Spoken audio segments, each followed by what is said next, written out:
매 주일 할 때는 이 성경적 경영학도 한 6강 정도 있어요.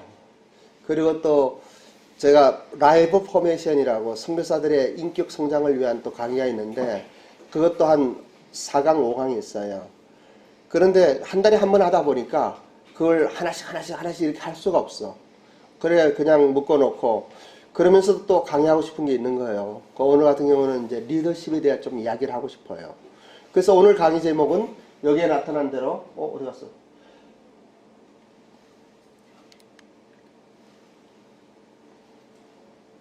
성경적 경영학과 리더십이라는 제목으로 강의를 하겠습니다. 강의를 하기 전에 잠깐 저희가 여러분들에게 말씀드릴 일이 있어요. 불 꺼줘요. 이 이야기는 너무나 잘 알고 있는 이야기예요. 그죠? 한번 크게 읽어봐요. 시작. 스스로 나를 깨우면 간만에 생명력 있는 계란이가 되고 남이 깨주면 이대로 계란 프라이가 된다. 재밌는 이야기인데 정말 그래요.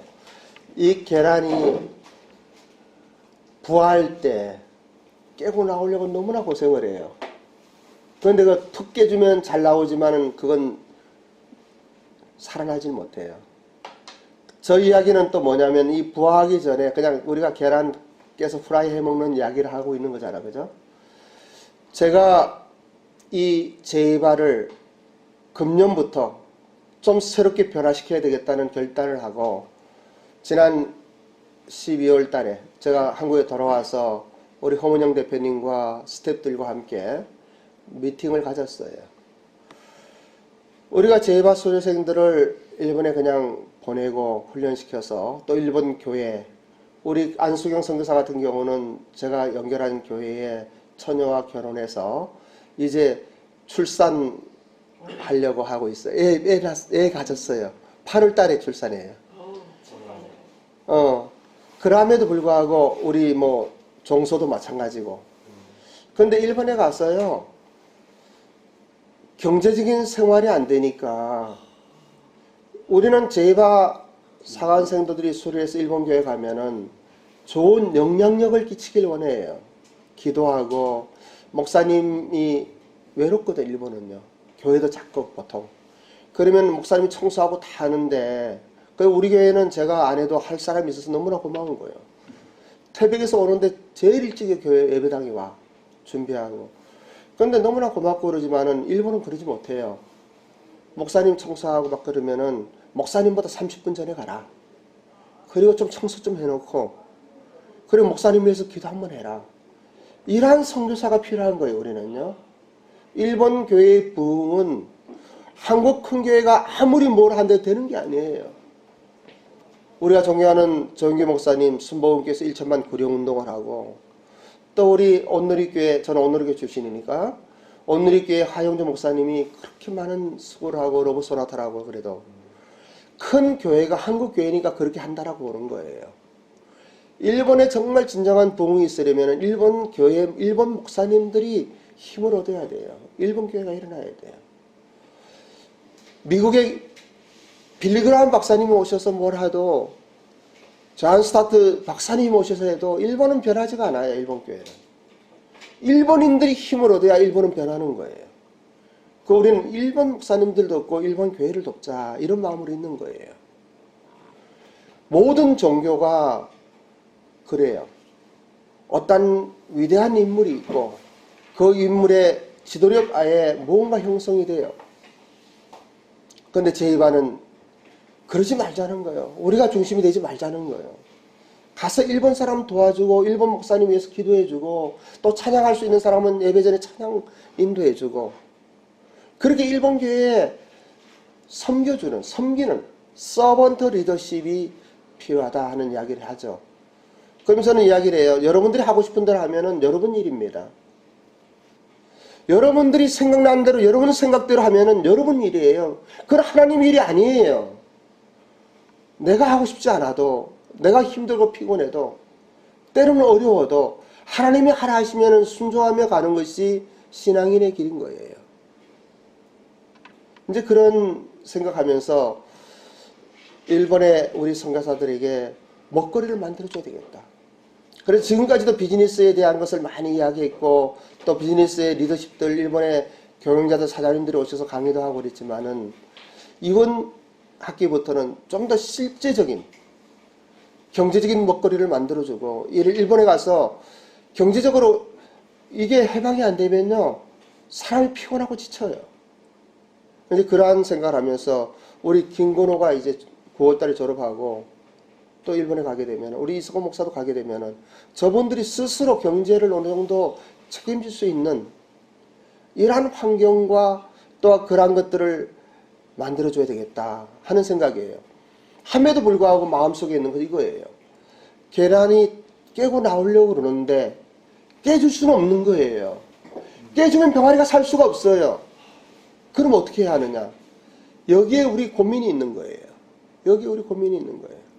자, 그래서 지금 여기에 있는 이 이야기를 내가 일부러 이렇게 써놨어요. 우리 제바 사관생도들이 이 일본 선교와 일본의 삶과 또 일본의 비즈니스 성공을 위하여 이 계란을 껍질을 까고 나오는 이 상황에서 우리가 어떻게 해줘야 하느냐? 아, 해줄 게 있더라니까요? 해줄 게 있어요. 온도는 맞춰줘야 돼. 깨고 나올 수 있도록 도와줘야 돼. 그죠? 할 게 있더라고요. 그냥 네가 알아서 깨고 나오라 갖고는 추운 바닥에 놔두면 그 부하가 되나 안 되잖아요? 이제 그런 생각을 이렇게 해보는 거예요. 고민을 하는 거예요. 자, 이거 한번 고인수의 반성의 힘에서 따온 건데 크게 한번 읽어봐요. 시작. 사람은 시작. 사람은 누구나 자기만의 아집과 편견과 고정관념의 껍질에 둘러싸여 있다. 스스로 구속하는 비좁은 마음 속에서 답답함을 못 이겨 몸부림치며 괴로워하는 것이 우리네 자화상이 아니든가. 저건 누구의 이야기가 아니에요. 제가 그렇고 여러분 자신이 그런 거예요. 우리는 보는 관점이라는 게 있어요. 내가 보는 관점에 따라서 세계가 그렇게 움직인다고 생각하는데 아니에요. 우리가 지동설과 천동설의 이야기도 있잖아, 그죠? 그런데 내가 파란 안경을 끼고 모든 것을 파랗게 본다 해서 세상이 파란 거 아니에요. 내가 빨간 안경을 끼고 세상에 보니까 다 빨갛게 보인다 해서 빨간 게 아니에요. 우리는 자기만의 아집과 편견, 고정관념이라고 하는 껍질이 있는 거예요. 여기에서 우리가 불안함이 있고 여기에서 우리가 조바심이 있는 거예요. 그런데 이것이 누구의 이야기가 아닌 제 자신의 이야기더라고요. 저는 지금 사실 참으로 힘들고 어려운 시간이에요. 제 아내한테도 이야기 못할 어떤 일이 있었어요. 내일 설교 시간에 그 이야기를 할 거예요. 그럼에도 불구하고 어느 날 생각을 해봤어요. 내일도 그런 이야기 할지도 몰라요. 어느 코미디언의 이야기예요. 자식을 잃어버리고 정말 슬픈 환경 속에 무대에 서야 되는 거예요. 코미디언은 무대에 서면은 사람들을 즐겁게 해줘야 되는 거예요. 자기는 슬프고 가슴이 찢어지고 아프지만 그런데 코미디언으로서의 사람을 관중들을 즐겁게 해야 된다는 거예요. 이제 그런 생각을 이렇게 불현듯 들었어요. 저는 2, 3일간 좀 쇼크와 충격 속에서 있었어요. 뭘까? 뭘까? 예, 내일 설교 시간에 제가 이야기할 거예요. 그 전까지는 누구하고도 이야기하고 싶지 않아요. 내일 설교 시간 기대하셔요. 어떻든지 간에 그런 거예요. 우리가 스스로 구속하는 비좁은 마음 속에서 답답함을 못 이겨 몸부림치며 괴로워하는 것이 우리네 자화상이다. 그것이 인생에 살아가는 것이다. 그런데 여기에서 우리가 한번 하나님을 바라봐야 돼요. 하나님의 섭리와 놀라운 은혜가 그 속에 담겨 있는 거예요. 코로나 속에서 정말 힘든 사람들 참 많아요. 지금 1800이 넘는 일본의 선교사님들은 얼마나 힘든지 몰라요. 그렇잖아도 힘든데 코로나로 한국에 왔다 갔다도 못하죠. 한국에서 지원하는 교회들의 모든 것은 끊겼죠. 물론 정말 온누리교회나 순복음교회나 큰 교회는 그래도 선교사님이 도울 거예요. 근데 조그만 교회가 돕는 곳들은 자기 교회 하기도 힘들잖아요. 그런데 그때 그 힘들고 고통스러운 속에서 무릎 꿇고 하나님께 기도하면 하나님이 그 길을 열어주신다는 것을 우리는 믿어야 되는 거예요. 하나님은 신실하시고 약속하신 그 말씀 아무것도 염려하지 말고 오직 기도와 간구로 너희 구할 것을 감사함으로 함께 하리라. 그리하면 지각이 뛰어난 하나님의 평강이 너희의 마음과 생각을 지키시겠다. 이런 것들을 우리는 믿어야 되는 거예요. 이런 걸 믿어야 되는 거예요. 그래서 고유세의 반성의 힘, 이 사람도 그러게 하면서 반성을 했던 것 같아요.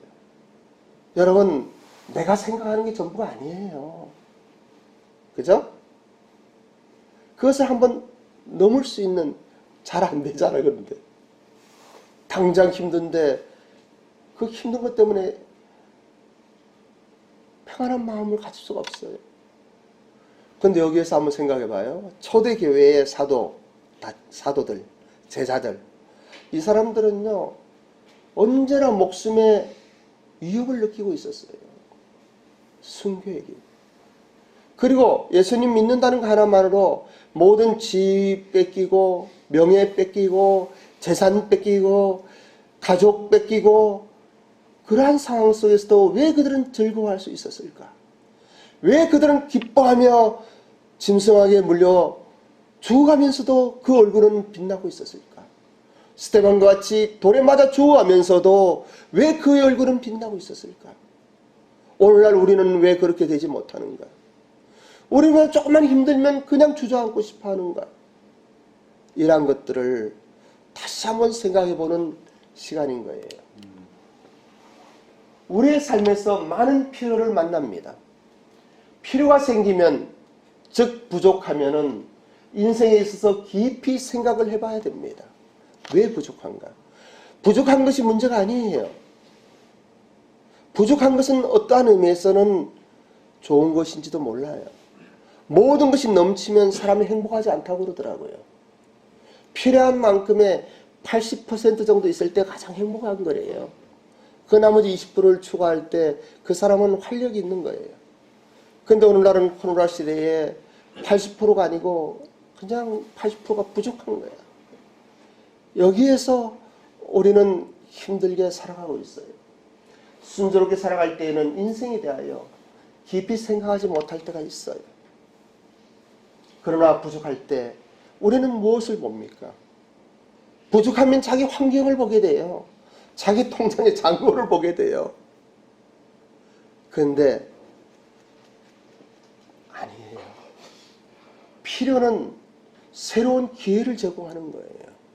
우리가 무엇이 필요할 때 무언가를 하고 싶은 거예요.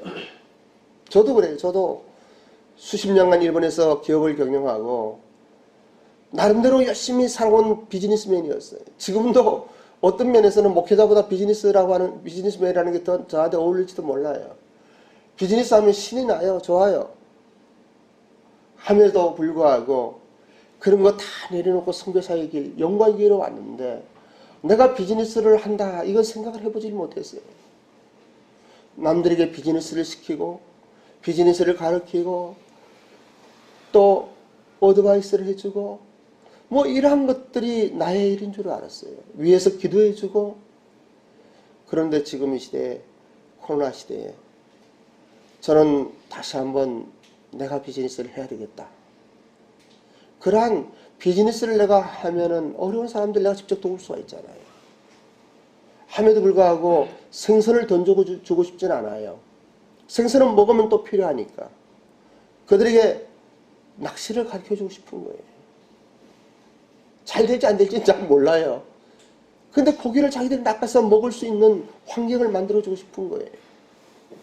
그러면서 필요는 정말 절실하니까 찬스로 기회, 어떤 생각을 하게 되고 기도하게 되고 그 문을 향해서 두들기게 되는 거예요. 그리고 중요하게 보아야 할 것이 있어요. 비즈니스는 우리 제바에서 여러 번 강조하지만은 돈 버는 게 아니에요. 비즈니스는 사람을 살리는 거예요. 기업을 경영하는 것은 기업을 경영해서 돈 버는 게 아니에요. 기업을 경영해서 사회적인 기업을 만들어야 되고 사회 영향력을 주는, 또 소속원들, 직원들에게 행복한 복지시설을 제공해야 되는 거예요. 월급을 줘서 그들이 집에 가서 3명, 4명의 처자식과 먹고 사는 이러한 환경을 만들어주는 거예요. 기업은 돈 버는 게 아닙니다. 기업은 사람을 살리는 거예요. 비즈니스는 사람을 살리는 거예요. 장사는 돈 버는 거예요. 장사는 돈만 보고 하는 게 장사고, 사람을 살리고 사람을 위하고 사람을 키우고 이런 것들이 비즈니스예요. 그러면요 어떤 일이 일어나요? 잘 돼요. 사람을 잘해주면 손님이 또 와요. 구멍가게도 마찬가지고 대기업에 납품하는 것도 마찬가지예요. 구멍가게에서 오시는 한 분 한 분이 소중하고 그 사람들이 즐겁게 하려고 하고 그 사람들이 행복하게 해주려고 그러고 우리 집이 호떡을 먹고 맛있게 즐기길 원하면은 그것이 목적이면 사람은 모이게 되어 있어요. 이 호떡 하나 팔아서 내가 2,000원 벌어야지, 10,000개 팔아서 한 달에 뭐 얼마 벌어야지 하면 이거 사람들 다 알아요. 사람들은 더 똑똑하거든요. 더 똑똑해요. 그래서 중요하게 보아야 할 것이 있는데 첫째는 사람을 봐야 돼요. 사람. 그런데 사실은 사람 보기 이전에 더 중요한 게 있죠. 하나님이 계시다는 거예요. 창조주 하나님이 있다는 거예요. 그 하나님은 나를 아셔요. 그 하나님은 나를 통하여 사람을 살리기를 원하셔요. 우리 예수님은 그러셨어요. 그래서 어떤 율법학자가 와서 예수님께 묻습니다. 율법의 강령이 무엇이냐고. 예수님이 대답합니다. 내 하나님을 사랑하라. 그리고 또 내 이웃을 사랑하라고 말씀하셔요. 하나님을 사랑하고 이웃을 사랑하는 것이 모든 율법의 강령이라고 말씀하셔요. 결국은 하나님은 사람을 살리기를 원하시는 거예요. 사람이 행복하게 되기를 원하시는 거예요. 사람이 풍요롭고, 그 예수님이 말씀하셔요. 내가 이 땅에 온 것은 너에게 생명을 얻게 하고 또 너의 삶이 풍성하기 위한 것이다.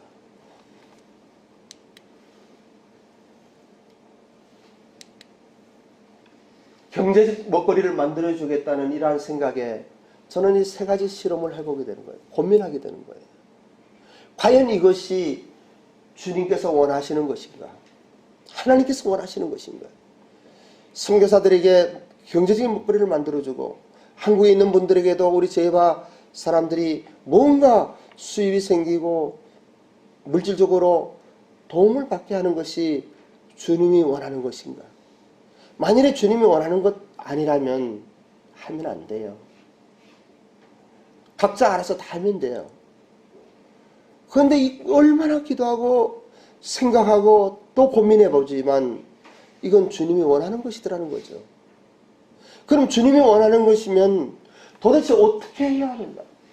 어떻게 해야 하는가? 이런 생각을 해보게 돼요. 그리고 또 한 가지는 사람마다 자라온 삶이 다르고 환경이 다르고 가치관과 생각과 경험과 능력이 다른데 어떻게 적용하면서 어떻게 할 것인가? 그렇잖아요? 우리 김건호하고 이석호하고 두 사람이 달라요. 누가 높고 낮고가 아니고 누가 맞고 틀리고가 아니에요. 이석호는 이석호대로, 김건호는 김건호대로. 저는요 아빠의 마음을 가지고 있는 거예요. 내 자식 같은 거예요. 그럼 김건호에게는 어떻게 하면 좋을까? 우리 이석호에게는 어떻게 하면 좋을까? 이런 생각을 해보는 거예요. 기도하면서. 그리고 때로는 제안하고, 내 가정의 자식이라면 가정이 작은 교회이고 그리고 교회가 큰 가정이라면 다를 바 없잖아요. 단지 저는 딸이 둘이 있습니다만 우리 딸들하고 하는 몇 수십 년을 함께 있었고 모든 것을 보고 서로가 있었기 때문에 좀 더 친밀감이 있을지 몰라요. 하지만은 교회에서 우리가 뭐 몇 년 되지 않았지만은 그래도 리더로서 아빠로서 기도하면서 이들이 어떻게 해야 될까? 어떻게 하면 좋을까?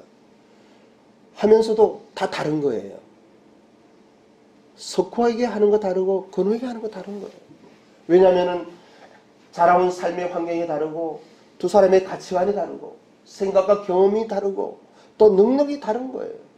이런 사람들을 어떻게 할까? 이런 고민을 하는 거예요.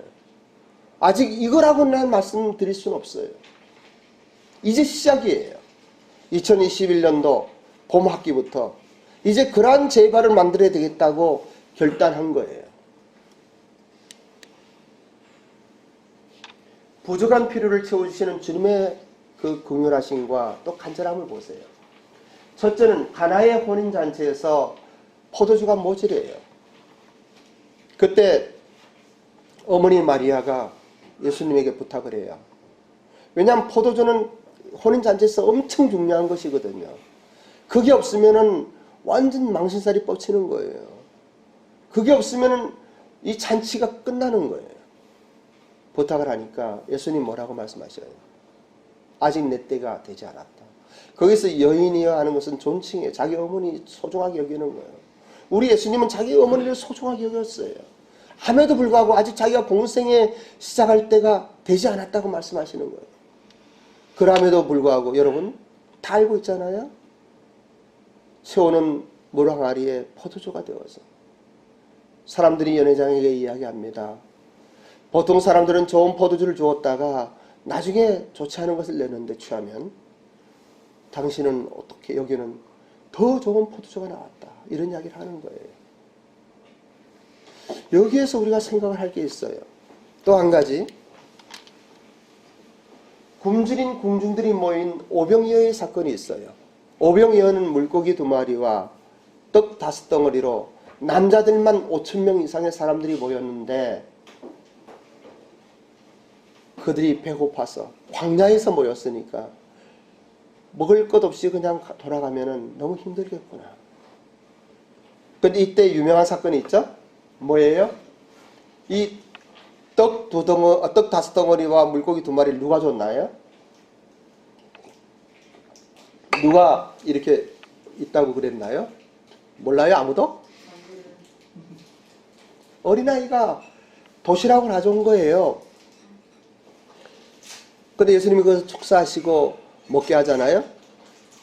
근데 한번 생각해 보세요. 이 어린아이만 도시락이 있었겠어요?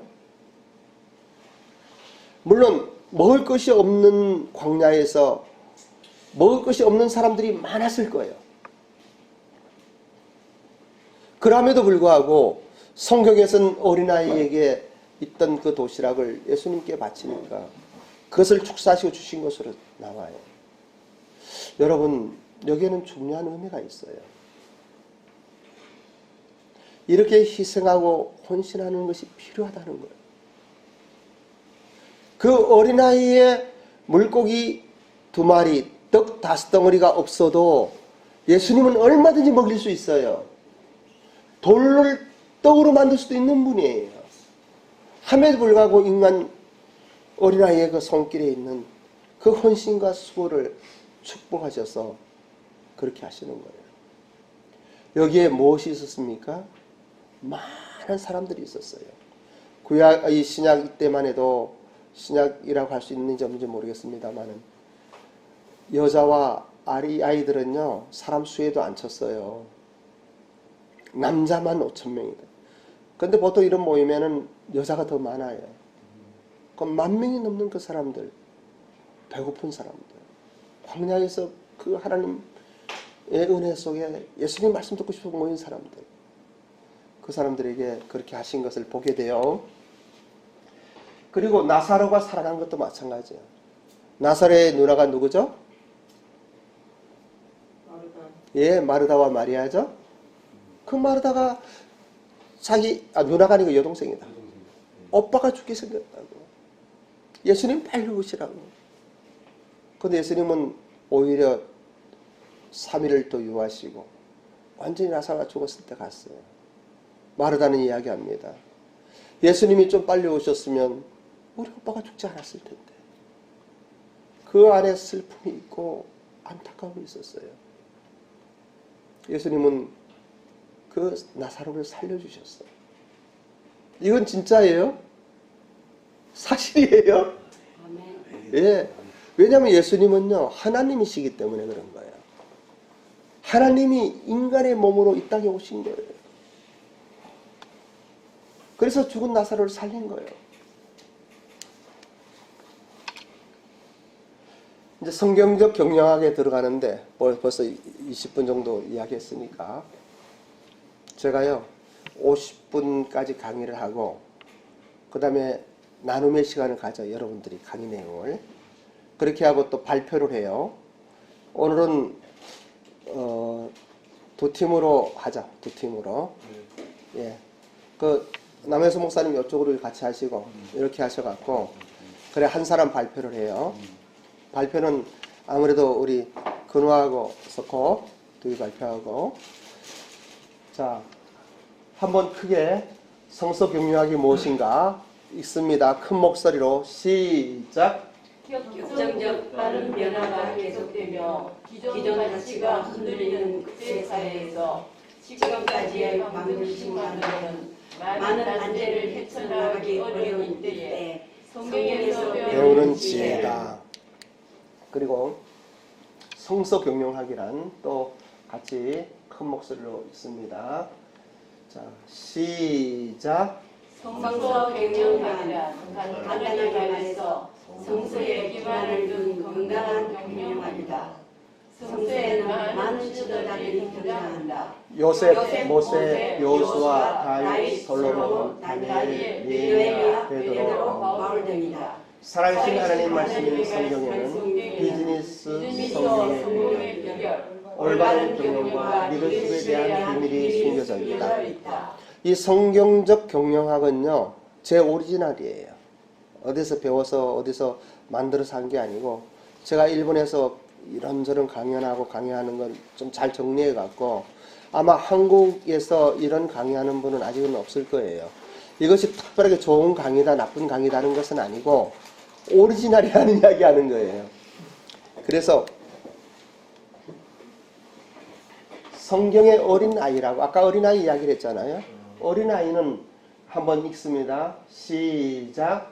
문자적으로 나이가 어린 사람이 아니라 지혜롭고 슬기 자들과 되도저는 사람들로 어린아이와 같이 단순하고 겸손하며 모든적인 사람을 가리킨다. 예수님의 부르심에 단순하게 순종하여 모든 것을 예수님을 의존하여 별다른 제자들이 그러한 사람들이다. 예, 성경은 항상 이야기해요. 미련한 자들이 지혜로운 자들을 부끄럽게 하고 약한 자들이 강한 자들을 부끄럽게 하고 물론 지혜롭고 슬기로운 것은 필요해요. 예수님도 뱀처럼 지혜로우라고 말씀하셔요. 필요해요. 하지만 더 중요한 가치는 그게 아닌 거예요. 더 중요한 가치는 여기에 어린아이라고 하는 것은 아까 떡 5덩어리 물고기 2마리를 가져온 애도 있지만은 어느 날 예수님이 많은 사람들에게 설교를 하고 또 병을 낫게 하고 기적을 베푸니까 어린아이들이 예수님 항상 웃고 다니셨던 것 같아요. 오니까는 제자들이 애들은 못하나 우리 옛날에 저기 한국에는요 약장사들이 있었어요. 시골에 붕도 북치면서 그러면 이제 사람들이 모이면 거기서 막 쇼를 하고 하면서 약 팔아요.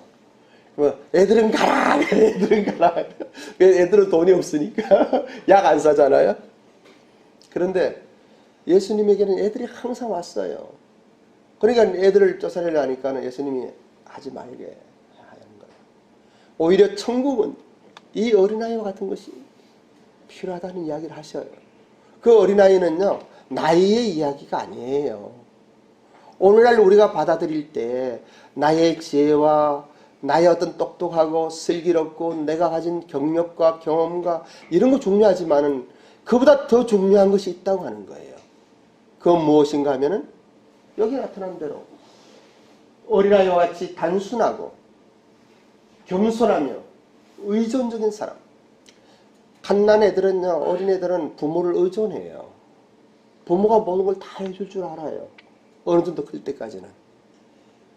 우리 비즈니스도 마찬가지입니다. 지가 똑똑해서 지가 잘하는 척 하면은 지가 책임져야 되고 잘못될 때가 많아요. 그런데 정말 하나님을 믿는 그 신앙 속에 기도하면서 하나님께 부탁하면은, 또 좋은 사람 만나게 해달라고 기도하면은, 또 나의 이 환경 속에 정말 최선의 길이 무엇인가, 그러면서 의존적이 되어야 돼요. 의존적이. 이제 좀 있으면 성경적 경영학에 대한 본질을 이야기하는데, 그러한 것들이 필요한 거예요. 모든 것을, 그러니까 이 어망을 끼우다가, 어망을 깁다가요, 예수님 나를 따르라니까 다 내두고 그냥 따라가잖아요. 그죠? 그 이야기 아는 분 손 들어봐요. 다 몰라요? 베드로가 그랬잖아, 베드로가. 다시 한번. 손 안 들면은 지금 모르는 걸로 할 거야. 그거 아는 사람 손 들어봐요. 예, 한 사람만 모르네? 한 사람만 몰라? 예, 그래요.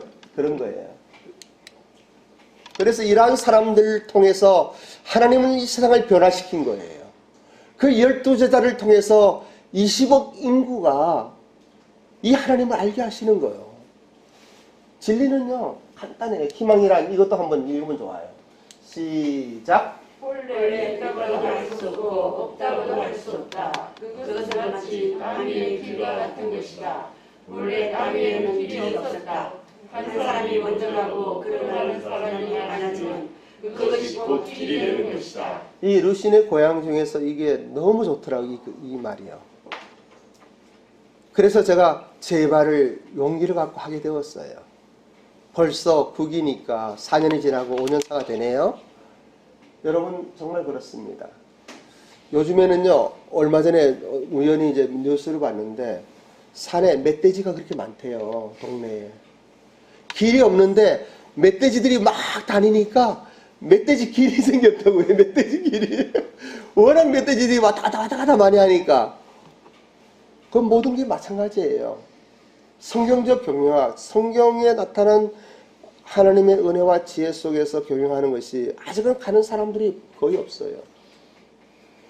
성교 기업이라고 하면서도. 그런데 한 사람이 가고 두 사람이 가고 정말 하나님을 의지하고 하나님을 신뢰하면서 정직한 경영을 하면서 가면은 나중에 이것이 길이 될 겁니다. 그리고 자, 시작합니다. 시작. 그렇습니다. 희망은 처음부터 있었던 것이 아닙니다. 아무것도 없는 곳에서도 생겨나는 것이 희망입니다. 희망은 희망을 가는 사람에게만 존재합니다. 희망이 있다고 믿는 사람에게는 희망이 있고 희망 같은 것이 없다고 생각하는 사람에게는 절대로 희망은 없습니다. 그런 이야기 알죠? 사방이 막혔어도 하늘은 열려 있다 그래요. 그죠? 이거는 이제 목사들이 많이 이야기해요. 왜냐하면 사방팔방이 다 막혔어. 그런데 기도하면 하늘은 열려 있다고 그래요. 여러분 희망이 있습니까? 아멘. 희망이 있는 사람 손 들어봐요. 희망이 없는 사람은 하나님 모르는 사람이에요. 우리가 아무리 어렵고 힘들어도 하나님이 계시면 우린 희망이 있는 거예요. 왜냐하면 내 아버지니까. 우리가 아무리 고통스럽고 어려워도 하나님이 살아계시면 우린 희망이 있는 거예요. 예? 그죠? 저는 일본 비전 공동체 이제 이번 주가 말고 다음 주가 창립 13주년 기념 예배를 사람들한테 연락을 안 해요. 우리끼리 이렇게 모여서 이제 감사 예배를 드리는데 2번 어려운 일이 있었어요. 저는 오사카에서 이번에도 제이바 하우스를 이렇게 포기할 때 참 마음이 힘들었어요. 그런데 결론은 그거더라고요. 끝난 게 아니더란 말이죠. 다음 길, 하나님이 인도하시는 그 길을 위한 과정이었더라는 거예요. 여기에 우리가 협동조합을, 여기는 우리 기독교회 안에 있었을 때예요. 잠깐만.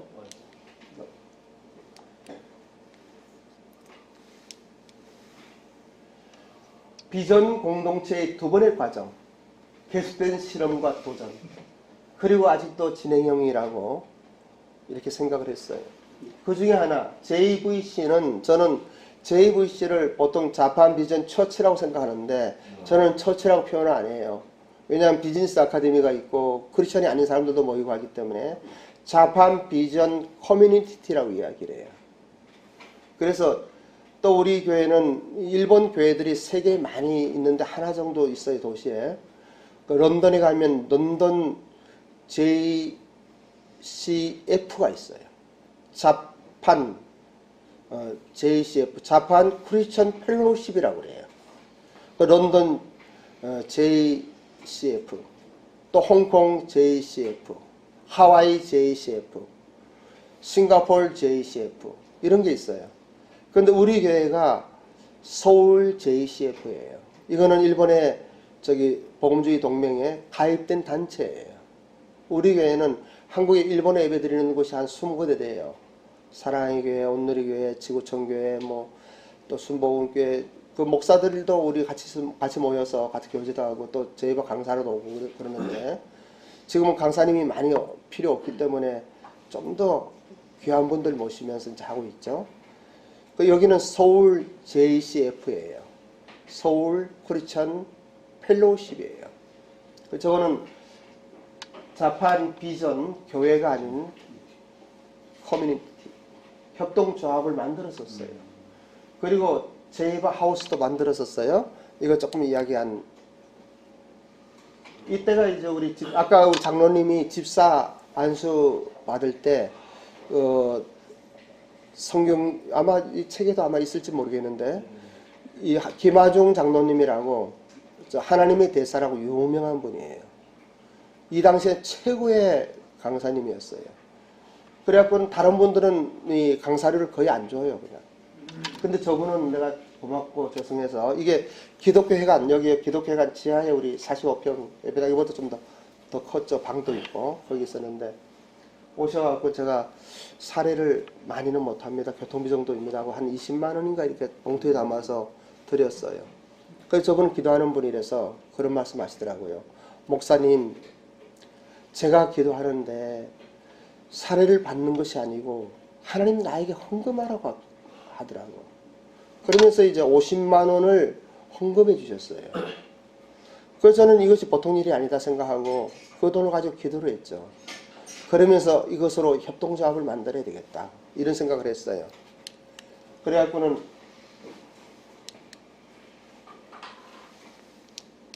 교회에 헌금을 한 거니까 이 협동조합을 만드는 이게 우리 컴퓨터나 이런 것들이 좀 좋지 않은 건 이해를 하세요. 자판 비전 커뮤니티의 협동조합이에요.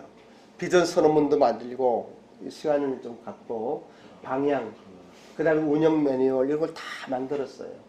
그래서 조합원들의 마음을 모아서 기도하면서 의논하고 함께 살신 하나님 앞에서 뭔가 이제는 해야 되겠다 이런 생각을 했어요. 이게 아마 2013년도일 거예요.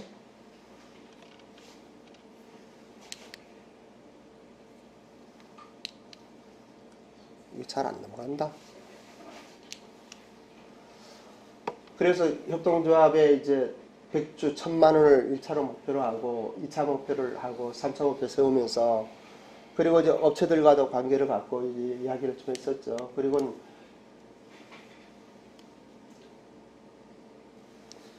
너무 많나?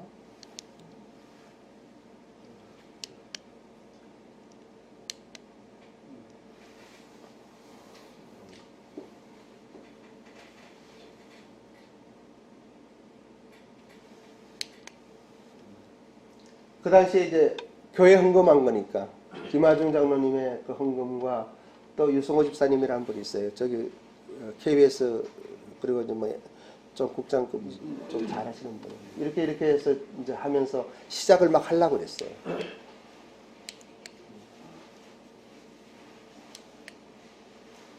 그리고 조합원의 자격과 구성도 이제 성경적으로 해야 되겠다 그래갖고 일단은 한 주든 10주든 보통은 이제 주식 배당대로 권리가 있잖아요. 근데 우리는 그런 권리 없이 했어요. 모든 게 평등해. 근데 한 주 이상만 있으면은. 그래갖고 이렇게 저렇게 만들어서 조합장 후보로 여기 아까 우리 정근표 장로님 그 당시로 이제 이렇게 하고 이제 이렇게 했었죠. 제가 오늘은 좀 특별한 강의를 하는 거예요. 우리 새로 시작된 제바에서 제가 고민하고 기도하면서 앞으로 이 방향으로 가야 되겠다 하는 것을 결단이기 때문에 이게 어려운 길이에요. 힘든 결단이에요. 교회 안에서도 그렇고 저희 반 안에서도 목사님 무슨 자꾸 비즈니스만 이야기하고, 근데 저는요 이제는 이래 해야 되겠다는 생각이 든 거예요. 예. 그래서 이 협동조합 방향과 비전에 공감하고, 그리고 지난 실패한 것이 실패가 아니더라는 거죠. 협동조합의 로고스 경영에 동참하고 이런 것들. 그리고 돈이 좀 모였어요. 나중에는. 그리고 협동조합을 만들면서 어떤 일을 하려고 그러는가 하면 일본 교회를 선교 전략으로, 일본에 교회가요 3만 명이 넘어도 교회가 없는 데가 여러 군데 있어요. 인구가 10,000명이 넘는데 교회가 없는 데는 더 많아요. 그런데 우리가 한 1만 명 되는 마을에 교회가 없는 곳에 카페를 만들자고. 그래서 에브리데이 크리스마스라고 하는 것을 상표 등록까지 다 했어요. 일본 사람들이 크리스마스는 좋아하니까, 캐롤송은 좋아하니까 계속 캐롤 틀어주면서, 그리고 우리 선교사들 보내갖고 이 카페를 하면요 제일 힘든 게 집세와 인건비예요. 선교사들은 인건비 안 줘도 되잖아. 그냥 생활비 또 각자 분배해서 주면 되고. 그리고 교회가 없는 시골 동네 가면은 집세가 싸요. 빈 창고 엄청 많아요.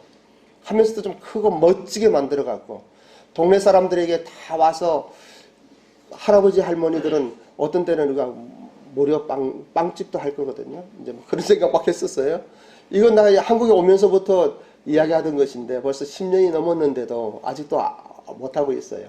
앞으로 할 거예요. 그래갖고 이제 동네에서 무슨 일들 있잖아요. 그러면 그거 모여서 그냥 쓰라고 그러는 거야. 커피값만 받고. 그리고 65세 이상 되는 분들은 전부 반값으로, 우리 돈 버는 게 목적이 아니니까. 그리고 요일을 정해놓고 동네 청소를 해주는 거야. 우리 동네 청소하는 거야. 그렇게 하면서 일본 사람들은요 금방 잘한다고 친해지지가 않아요. 친해지지가 않아요. 이시노 우에니 산냉이라고 그러잖아요. 모모가키 산냉 구리고냉이라고 그러잖아요. 그죠? 이 돌도 3년 있으면 이끼가 끼듯이 3년만 그렇게 해봐라. 동네에서 인정해 줄 것이다. 그리고 이제 한국에 그때는 한류바람이 있어서 또 제가 탤런트나 연예인들 많이 하니까 데려와서 공연을 해주는 거예요. 그리고 VIP 클럽이라고 하는 게 있어갖고 정말 성공한 일본의 위대한 분들이, 훌륭한 분들이 무료로, 거기는 강사님들이 무료가 습관이 돼 있어요. 그래서 우리도 무료가 습관이 돼 있어. 그냥 섬기고 헌신하는 거예요. 이런 사람들 데려와서, 그리고 이제 꼭 한류가 아니더라도 정말 그분들을 위하고 사랑하고 그분들을 존중하고 함께 동네에 이런 것들을 만들어서, 그것뿐만 아니고 가까운 이 사람들한테 교회 하지 말라고 그래. 교회, 그때는 그랬을 생각했어요. 그냥 가까운 교회 가서 섬겨주는 거야. 그럼 그 교회 사람이 얼마나 좋아하겠어요, 목사님이. 요즘엔 교회가요 라이벌의식이 있어요. 지가 뭐 하는데 교회가 생기면 싫어하는 목사들도 있어. 근데 교회가 아닌 거예요. 그 교회 가서 예배드리고 그 교회에서 헌금해 주는 거예요. 가끔 여기서 뭐 할 때 그 목사님 모시고 와서 이렇게 말씀 축사도 해달라고 그러고, 설교까지는 아니더라도 이런 생각들을 쭉 이렇게 하면서, 그때는 이제 이 미션 아카데미를 했으니까 그렇게 사람들을 이제 보내자 이런 생각을 했던 거죠. 그리고 이제 여기 영상 좀 한번 보여줘 봐요.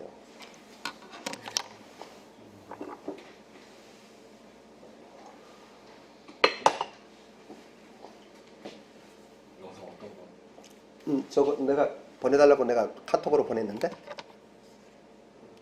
없으면 그냥 놔줘.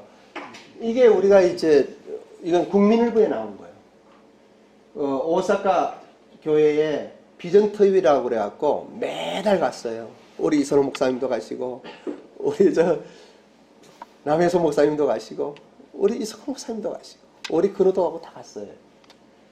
거기서 이제 한 달에 한 번씩 이제 가는 거예요. 이제 이거 이야기할 시간이 별로 없네. 넘어가자.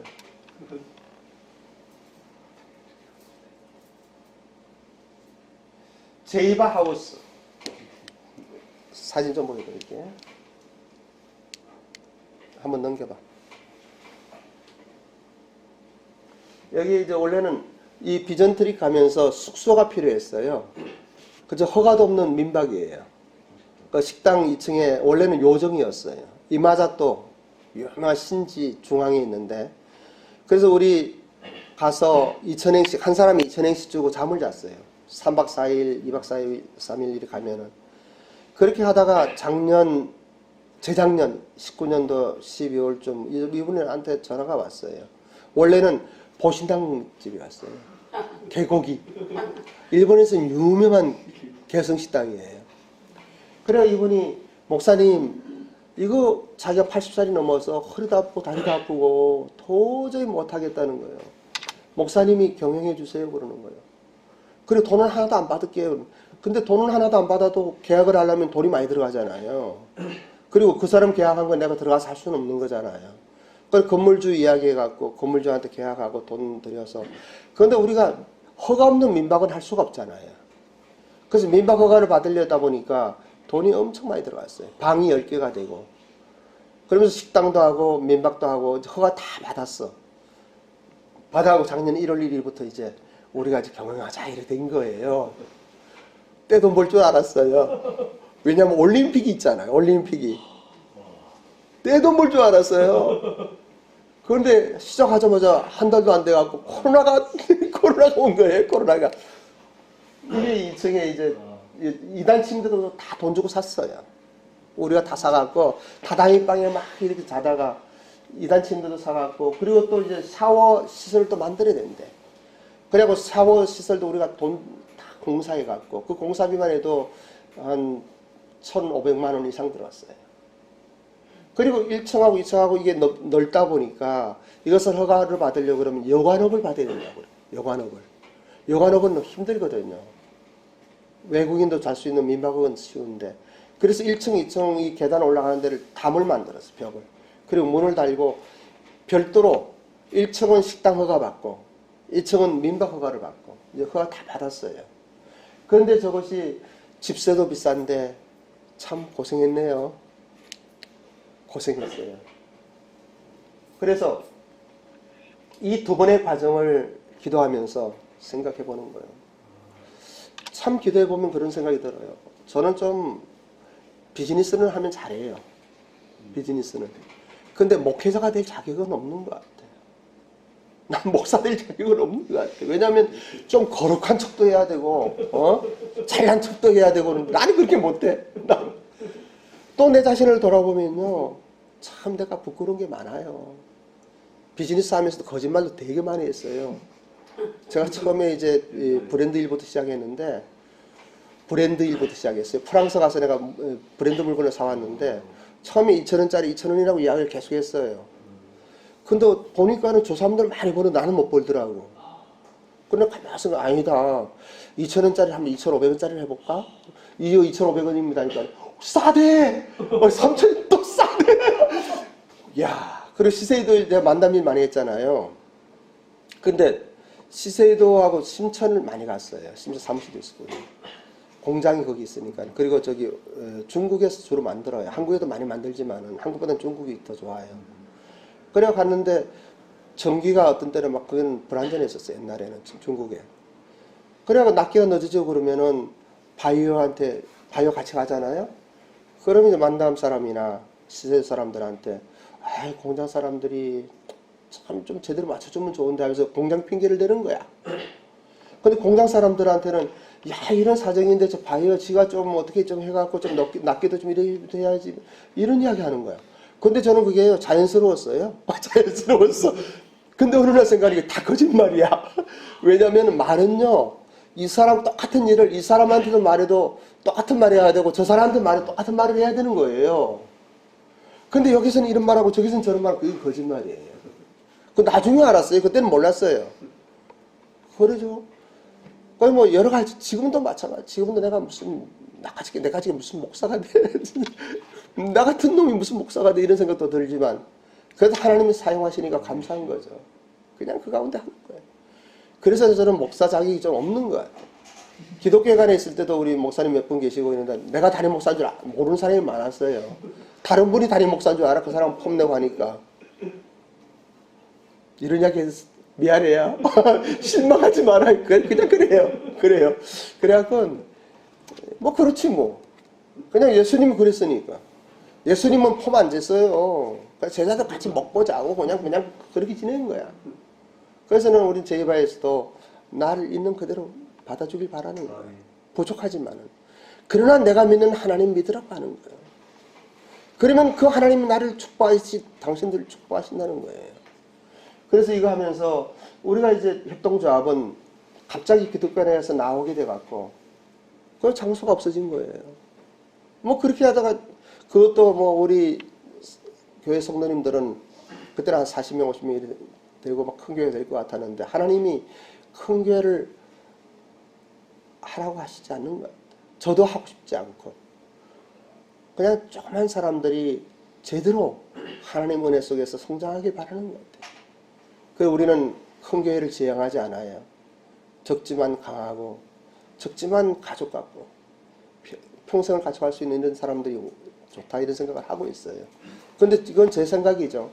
어떻게 될지는 모르고 함에도 불구하고 서점이 1층에 있었는데 기독교 서점이 지하로 내려온다고 해갖고 우리는 45평밖에 안 썼거든요.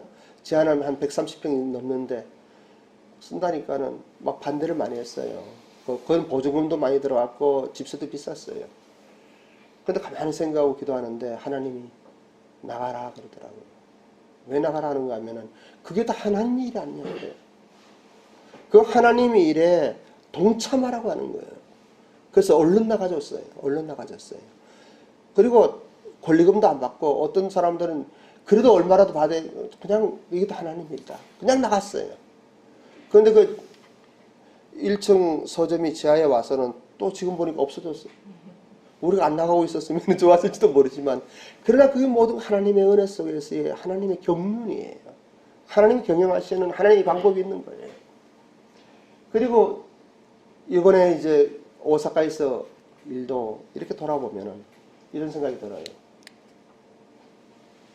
코로나와 전략 부재라고 저는 생각했어요. 코로나가 있다 할지라도 전략을 제대로 세웠으면은 그러지 않았어요.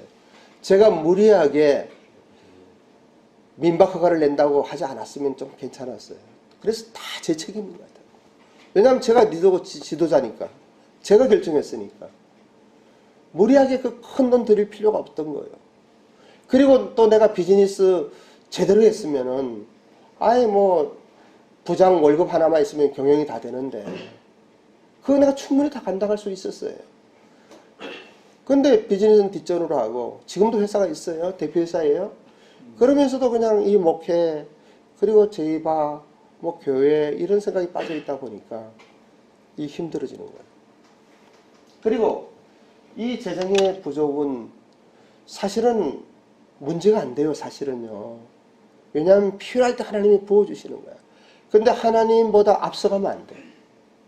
성령의 인도하심보다 앞서가면 안 되는 거예요. 같이 가야 되는 거예요.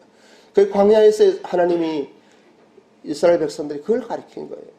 낮에는 구름 기둥으로 밤에는 불 기둥으로 그것을 인도하게 하신 거예요. 이러한 것들을 이제 깊이 마음에 담고 있으면서 지금은 평일에 여기에 제이바 협동조합이라 간판에도 붙어 있죠.